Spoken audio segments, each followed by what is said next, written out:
Nah,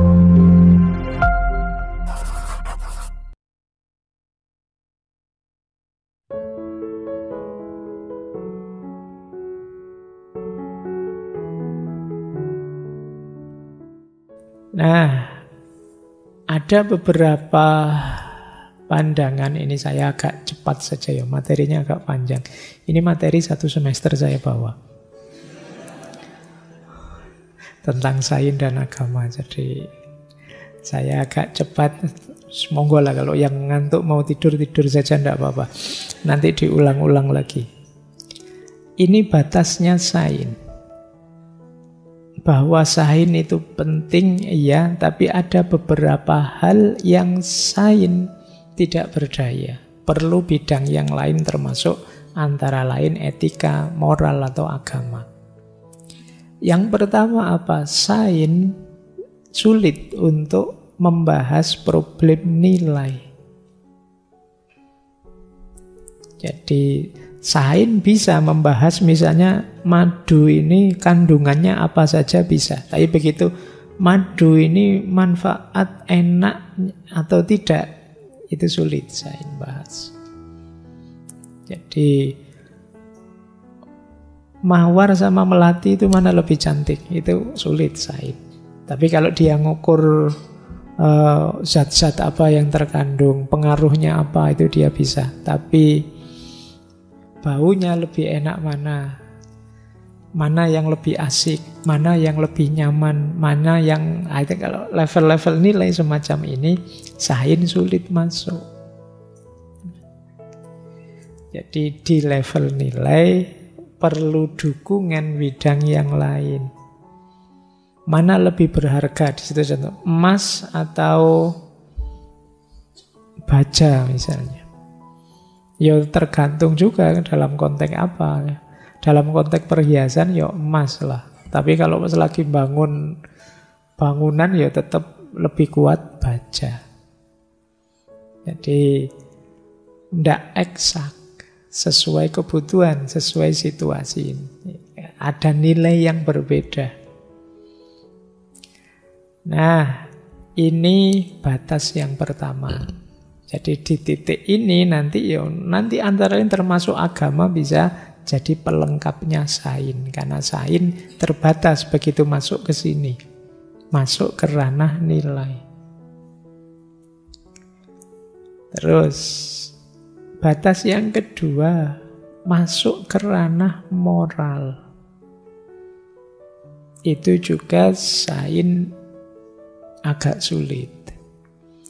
Boleh atau tidak boleh, baik atau buruk, itu sulit. Sains bisa menjelaskan seperti ini loh tekniknya operasi plastik. Kalau kalian mau biar lebih cakep sedikit lah misalnya gitu, itu sains bisa menjelaskan. Tapi itu pantas atau tidak sih, baik atau tidak sih, sains tidak bisa menjelaskan. Sains bisa menjelaskan teknik aborsi misalnya. Kemudian mekanismenya, efeknya, dia bisa menjelaskan. Tapi boleh atau tidak, benar atau salah, itu perlu dukungan ilmu yang lain. Jadi di ranah yang kedua ini sains lagi-lagi tidak berdaya.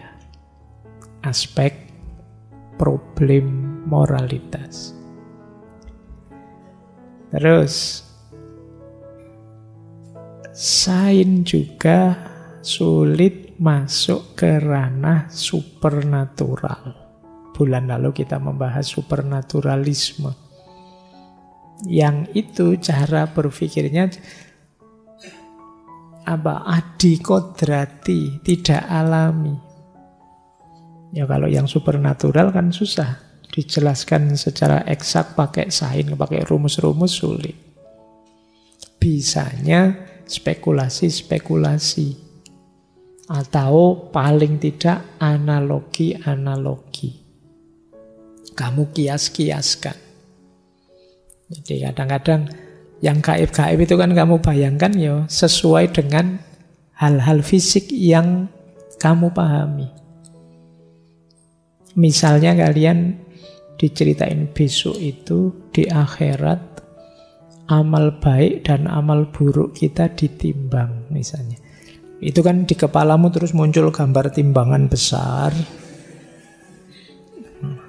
Itu kan barang supernatural, kamu ngertinya ya timbangan. Jadi ya kamu analogikan pokoknya besok kita ada di bawah timbangan gitu, terus timbangannya bisa kiri, bisa kanan gitu. Besok kita ditunjukkan amal baik, amal buruk kita. Mungkin terus muncul, wah besok kita nonton film kita sendiri ya. Pikiranmu kan begitu. Kamu membayangkan ada layarnya, terus kamu nonton filmmu sendiri, terus gambarmu sendiri. Ini bisa begitu.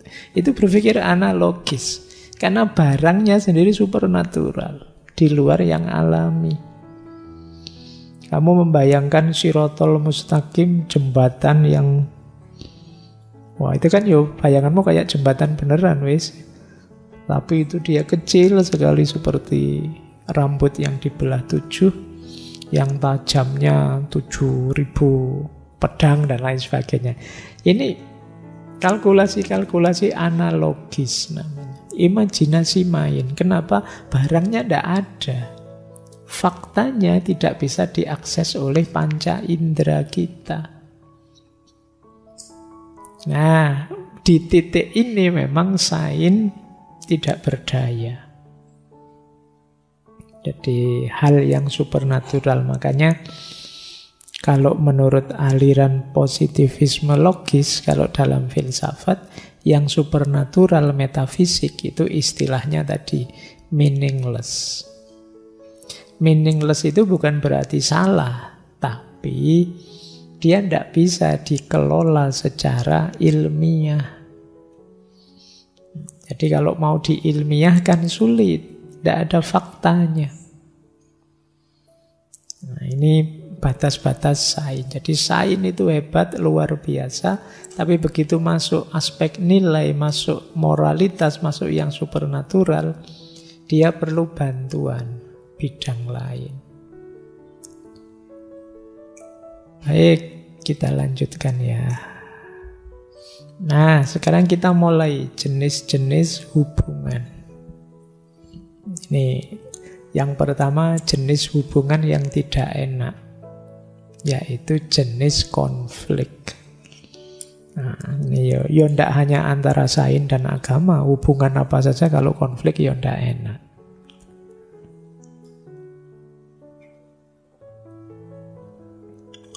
Hubungan konflik ini yang agama merasa paling benar, sains juga merasa paling benar, saling menyerang, saling menyalahkan, saling menjatuhkan. Biasanya terus main kekuasaan. Barat kenal misalnya kasus Galileo dengan gereja Katolik Roma. Teman-teman juga tahu ceritanya ini. Kemudian kasus-kasus diskusi tidak selesai-selesai sampai hari ini. Kita ini evolusi apa kreasi? Nah, itu sampai hari ini perdebatan. Ada banyak sekali buku yang ditulis. Ini jenis konflik namanya.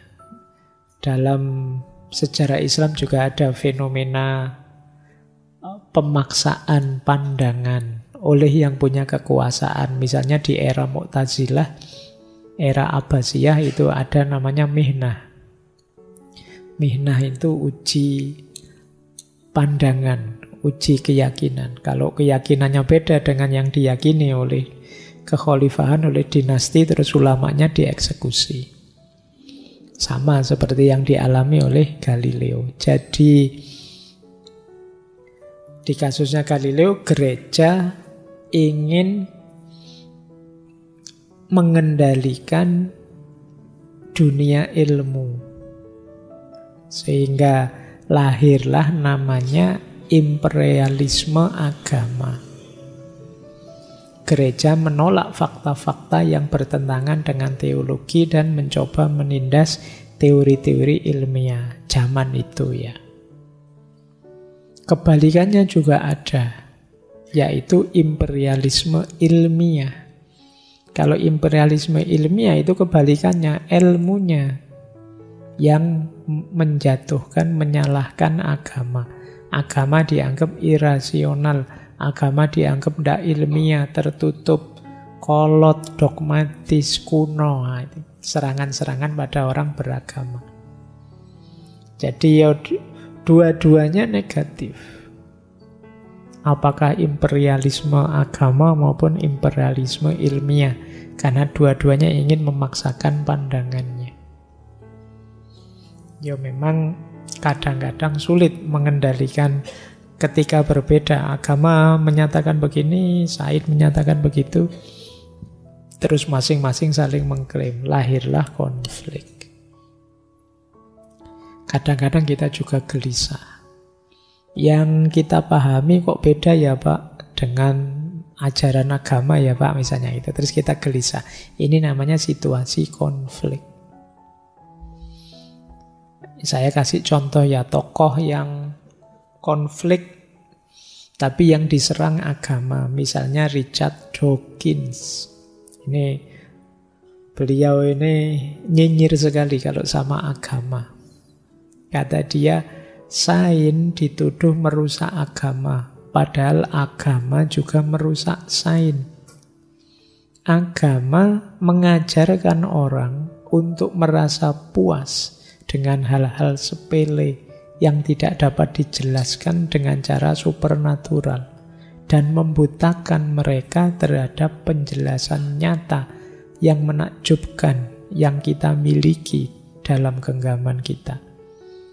Agama mengajarkan mereka untuk menerima otoritas, wahyu, dan keimanan. Bukannya bahkan selalu memaksakan bukti. Nah ini Dawkins.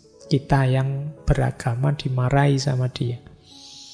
Agama itu supernatural saja, tidak mau menerima yang ilmiah-ilmiah, lebih percaya sama wahyu dan lain sebagainya. Ini gaya konflik namanya. Ada lagi kebalikannya. Kalau ini dulu pernah kita bahas dari Paul Feyerabend. Ini kalau yang belajar filsafat ilmu, tokoh ini sering disinggung. Dia mengkritik sains, kebalikannya. Kata Feyerabend, hari ini sains itu seperti agama baru, menindas semua yang tidak sepakat dengan dia. Sains hari ini menentang kreativitas dan imajinasi. Sains tidak hanya mewajibkan setiap orang mempercayai hal yang sama, namun juga berpikir dengan cara yang sama. Sains dapat menjadi sangat tidak toleran terhadap perbedaan, seperti agama. Merasa benar sendiri dan arogan dari banyak ilmuwan adalah ancaman bagi kebebasan berpikir manusia. Para pemikir bebas, orang-orang yang kreatif harusnya menentang hal ini. Jadi ini Feyerabend. Sebenarnya nanti ada beberapa seperti dari teori kritis atau kelompok spiritual seperti Setu Senasar yang dulu kita bahas, itu kan juga mengkritik sains yang jadi dogmatis, jadi kaku. Sains kok malah jadinya kayak agama sekarang. Orang tidak boleh bantah, orang harus patuh saja. Kalau tidak ilmiah kita dihabisi. Seolah-olah perspektif yang berbeda dengan sains itu pasti keliru. Nah, dia jatuhnya jadi ideologi. Nah, ini dikritik oleh Paul Feyerabend yang beliau punya teori terkenal sekali namanya anarkisme ilmiah. Anarkisme ilmiah itu suka-suka lah kamu, tidak harus terlalu kaku kok di dunia ilmiah itu. Terserahlah kamu pakai metode apa, yang penting tujuanmu tercapai. Itu gayanya Feyerabend. Kalau metode ilmiah kan kita ditata rapi itu. Diawali dari problem, terus hipotesis, terus observasi, gitu kan rapi sekali. Yang tidak begitu disalahkan. Itu kamu yang ngalami skripsi, tesis kan bisa merasakan betapa beratnya sekedar mikir saja. Karena kamu diikat oleh banyak sekali norma. Harusnya koma tapi kamu keliru titik koma, itu bisa diceramai habis-habisan kamu. Nah, ini dikritik, iki sahin kok jadi koyo agama gini ya, sekaku itu. Nah, yang tadi agama juga begitu kan, agama apa yang menyerang sain. Kalau ini sainnya sendiri yang ternyata juga dogmatis seperti agama. Cara-cara berpikir begini inilah nanti yang dikenal dengan pendekatan konflik. Tentu saja pendekatan konflik ini tidak sehat untuk kita. Kenapa? Karena dua-duanya penting. Sain ya penting, agama ya penting. Nanti ada pendekatan kedua yang mungkin kita sering pakai ini juga. Namanya pendekatan independen. Cara memandang pendekatan independen itu sain punya jalannya sendiri, agama punya jalannya sendiri. Sain punya wilayahnya sendiri, agama punya wilayahnya sendiri. Kalau sain itu yang empiris logis tadi. Kalau agama itu mungkin yang moral, yang nilai, yang etis. Jadi ini dua hal yang berbeda. Biar jalan sendiri-sendiri. Nah ini kedua. Mungkin kita sering sekali pakai argumen ini. Ya paling tidak ini tidak konflik. Tapi tetap sebenarnya belum kondusif untuk hubungan ideal antara sain dan agama. Kenapa bisa begitu?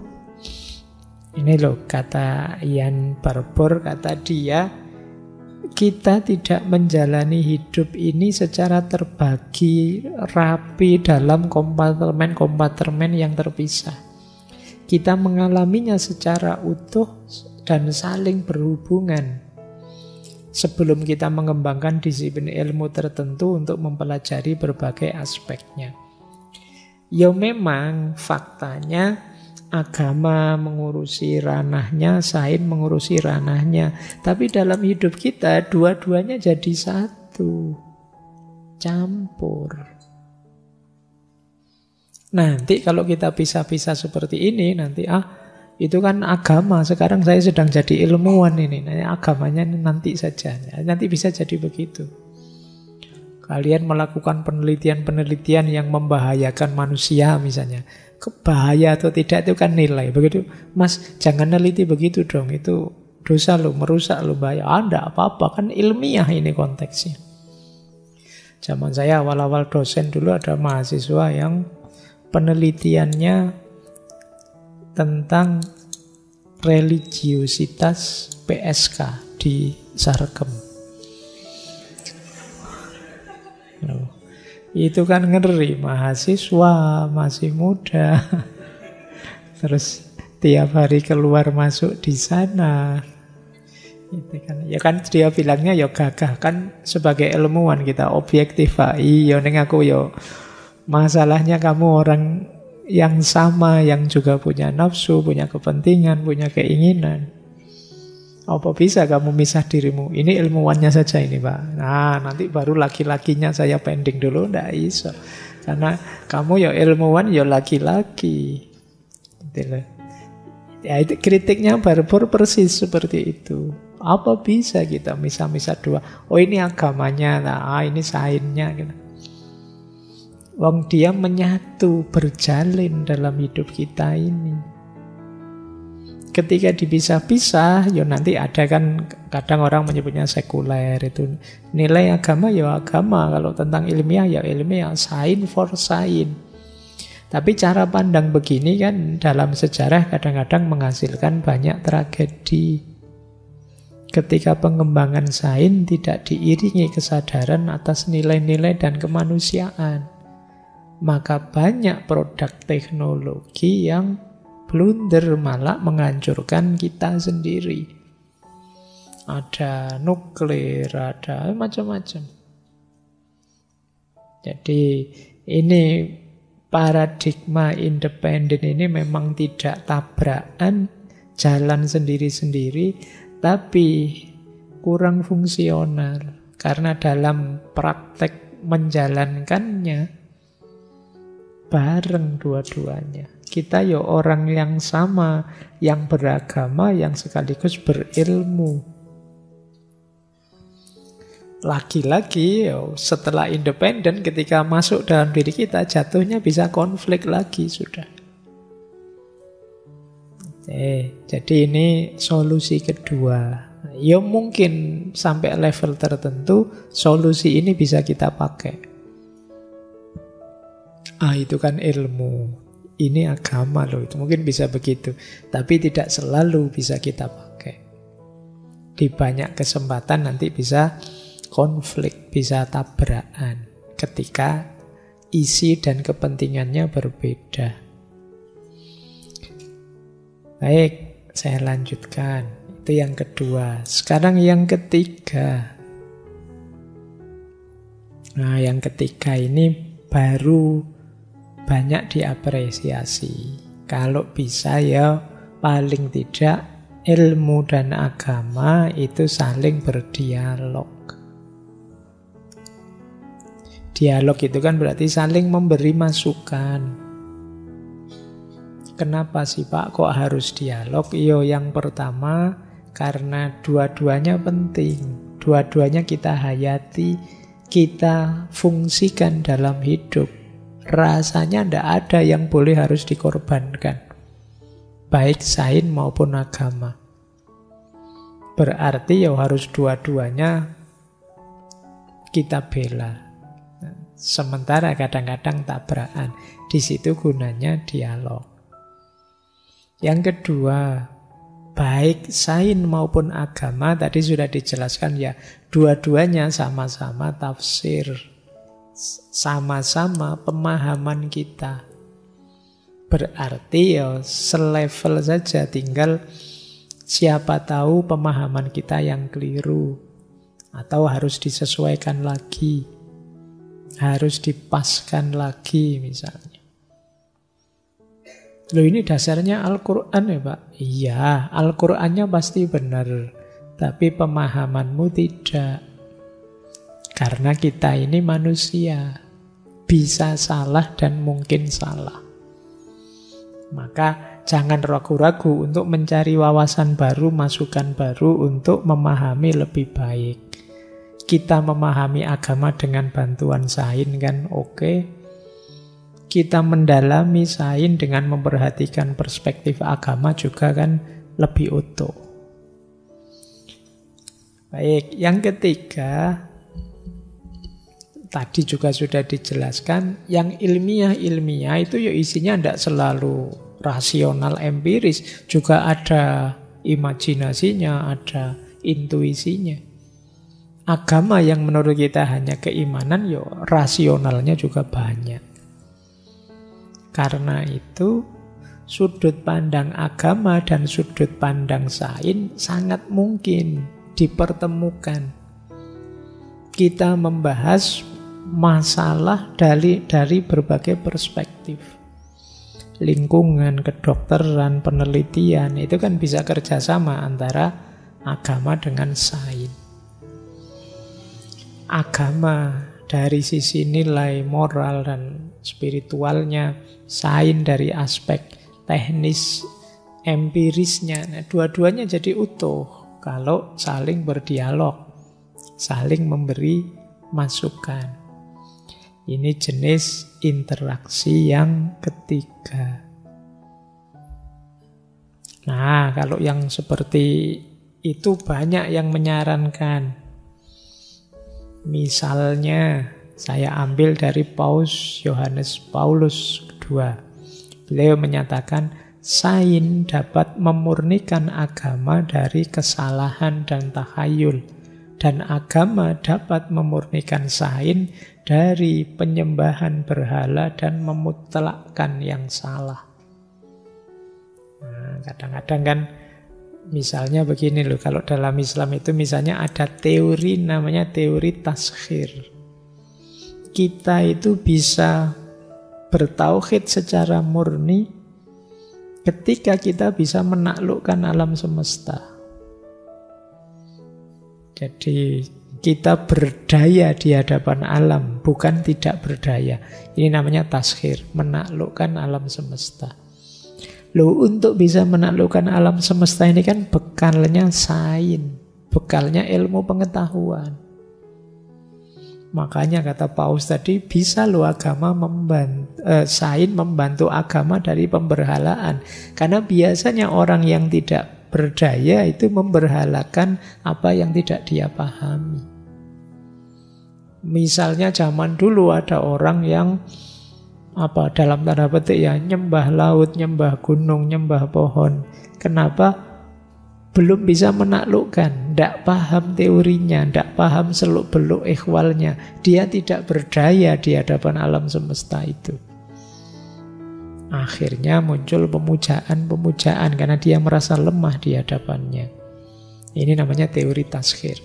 Tapi begitu ilmu pengetahuan lahir, kita paham mekanisme laut, mekanisme udara, tata cara memelihara lingkungan dan lain sebagainya.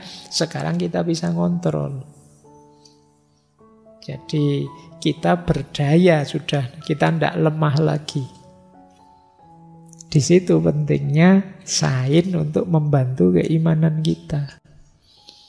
Membuat kita bisa tinggal satu-satunya Allah yang kita nomor satukan. Kita di hadapan apapun kita berdaya. Kita bisa menguasai, menaklukkan, memahami. Nah, itu salah satu ilustrasinya. Kalau dari Einstein ini teman-teman hafal ya, ilmu tanpa agama lumpuh, agama tanpa ilmu buta. Ini penjelasannya sudah paham lah teman-teman. Kenapa sih ilmu tanpa agama itu timpang? Ya karena kita kehilangan setengah dari dimensi hidup. Hidup ini ya tidak sekedar empiris rasional saja, tapi ada nilai, ada norma, ada moralitas, ada hal-hal yang di luar jangkauan kita, yang transenden, spiritual. Kalau kita berhenti hanya yang bisa diakses oleh panca indera, yang empiris, ya hidup kita akan pincang. Bayangkan kalau hidup ini kalkulasinya hanya positivistik saja. Apa-apa diukur secara rasional. Kadang-kadang jadi kering. Ada temanmu misalnya pinjam duit, "Mbok, ada ndak 100 gitu?" Nah misalnya, terus kalau kamu jawab rasional kan, saya ada sih, tapi kamu emangnya apa aku? Ya bukan anakku, bukan saudaraku, bukan kan gitu. Itu jawaban rasional. Masuk akal loh, memang bukan apa-apanya. Tapi kalau hanya pakai akal, jadinya kering. Coba ganti sudut pandang. Pakai hati nurani kah yang berhubungan dengan nilai kemanusiaan, jawabannya mungkin berbeda. Nah, itu makanya disebut timpang. Kamu ngertinya dunia hanya setengah. Ilmu saja membuat kita pincang. Agama saja tanpa sains buta. Kenapa begitu? Agama itu basisnya keyakinan. Keyakinan kalau tidak diimbangi dengan pemahaman, kalau dalam agama kan kadang kita menyebutnya taklid buta. Kita tidak tahu yang kita lakukan apa, kita tidak sadar yang kita jalankan apa. Hanya ikut saja. Maka biar tidak buta, diimbangi dengan pengetahuan, diimbangi dengan sains. Jadi ini kalau mengikuti Einstein. Ini kalimat yang masyhur sekali, terkenal sekali. Ilmu pengetahuan hanya dapat memastikan apa yang ada, namun tidak dapat memastikan apa yang seharusnya terjadi. Dan di luar domainnya, segala jenis pengukuran nilai tetap diperlukan. Ya sains for sains, tapi kan nilai tetap perlu. Kita hidup ini yang menyangga kemanusiaan kita nilai-nilai. Ada satu lagi dari Cantwell Smith, Kata dia, segala kebenaran dan pemahaman manusia, baik pada dataran ilmiah sains maupun pada dataran spiritual agama, berada dalam logika sejarahnya sendiri. Sehingga sama-sama bersifat terbatas, partikular, dan human. Dari titik inilah bisa dipahami betapa relasi yang sifatnya mutual understanding akan sangat memperkaya dan mengisi. Jadi kita harus terbuka, baik sebagai agamawan maupun ilmuwan. Agama bisa memberi banyak masukan pencerahan, demikian juga ilmu. Itu makanya penting dialog, cari informasi dari bidang-bidang ilmu juga bidang-bidang agama. Baik, itu hubungan jenis ketiga. Nah ini menarik. Kalimatnya Kepler ini ya. Jangan baper dengan kata-kata lidah dan jari. Lidah Tuhan dan jari Tuhan tidak mungkin berbenturan. Maksudnya apa? Agama itu kan wahyu. Wahyu itu kan firman Tuhan, kata-kata Tuhan. Sementara itu makanya di situ isyaratnya lidah Tuhan. Sementara sains itu kan alam semesta ini, empiris, dunia realitas. Yang itu kan ciptaannya Tuhan, karya Tuhan. Sama-sama sumbernya Tuhan. Yang satu kata-kata Tuhan, yang satu karya Tuhan. Kalau bahasa Inggrisnya word and work. Jadi kata-kata dan karya dari Tuhan pasti tidak berbenturan, pasti tidak bertentangan. Kok rasanya bertentangan, Pak? Karena pemahaman kita, tafsir kita, baik terhadap ayat-ayat dalam agama wahyu maupun ayat-ayat alam semesta karya Tuhan. Cara kita memahami yang mungkin belum pas, belum sesuai. Ini kata-katanya Kepler. Baik, kita lanjutkan. Jenis hubungan keempat. Namanya integrasi. Kalau tadi dialog, dialog itu saling memberi masukan saja. Kalau integrasi ini sudah bertaut, mencari titik temunya. Di mana integrasi terjadi, ada 3 model. Yang pertama namanya natural theology, yang kedua theology of nature, dan yang ketiga namanya sintesis sistematis. Ini 3 istilah dari Ian Barbour. Natural teologi ini banyak ditemui di para filosof. Teologi natural berangkat dari sains untuk membuktikan kebenaran agama. Ini natural teologi. Jadi coba lihat alam semesta. Dari alam semesta yang tertib ini kan berarti memang Tuhan itu ada. Nah, ini disebut argumen from the science. Jenis-jenis seperti ini namanya natural theology. Jadi diawali dari akal kita, kemudian terbuktilah kebenarannya agama. Ada lagi jenis kedua. Jenis kedua adalah theology of nature. Theology of nature ini merumuskan ulang pemahaman agama.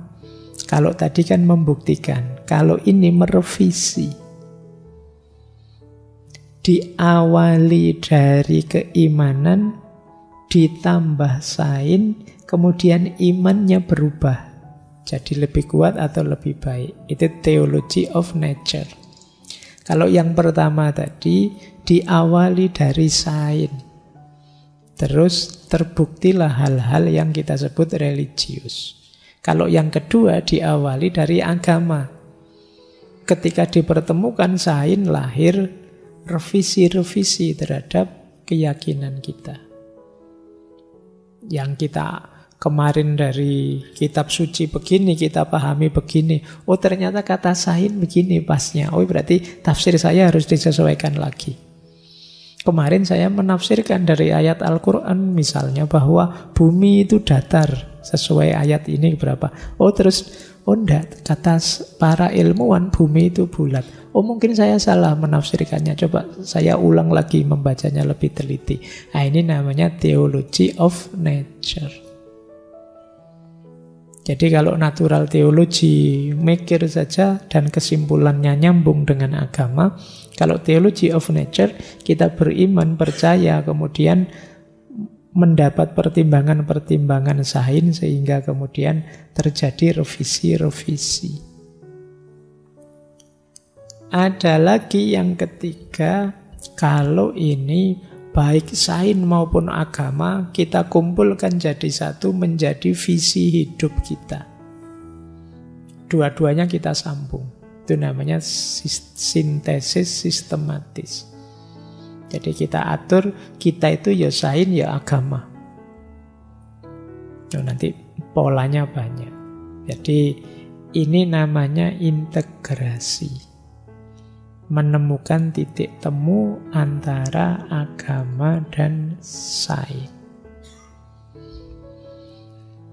Nah, ini ada kalimat bagus dari I.P.J. Abdul Kalam, Presiden India dari tahun 2002 sampai 2007. IPJ itu singkatan Abdul Fakir Jainal Abidin Abdul Kalam. Kata beliau begini, saya bertanya-tanya, mengapa sebagian orang cenderung memandang sains sebagai sesuatu yang menjauhkan manusia dari Tuhan. Menurut saya, jalan sains selalu bisa menembus hati. Bagi saya, sains selalu menjadi jalan menuju pengayaan spiritual dan realisasi diri. Jadi kata beliau, kenapa sih kita itu selalu membaca sains itu sebagai berjarak dari agama, berjarak dari Tuhan? Bukankah sains itu pembacaan kita terhadap alam semesta? Sementara alam semesta itu ciptaannya Tuhan. Kenapa sih tidak kita baca sains itu sebagai pemahaman kita atas karya Tuhan? Sehingga setiap capaian sains semakin mendekatkan kita pada Tuhan. Setiap temuan baru ilmu, semakin kita merasa dekat dengan Tuhan. Harusnya begitu. Tapi kita hari ini lebih sering sibuk misah-misah antara sains dan agama. Nah ini keprihatinannya beliau ini. Beliau ini ilmuwan besar yang jadi presiden. Ada yang bilang beliau ini jadi presiden tanpa dukungan partai manapun. Pada era itu. Ya jangan dibandingkan di Indonesia. Nah, jadi ini boleh dicari bukunya, ini autobiografi beliau. Beliau sangat bersemangat ingin agar anak-anak muda India saat itu fokus bisa tertarik ke dunia sains, dunia ilmu.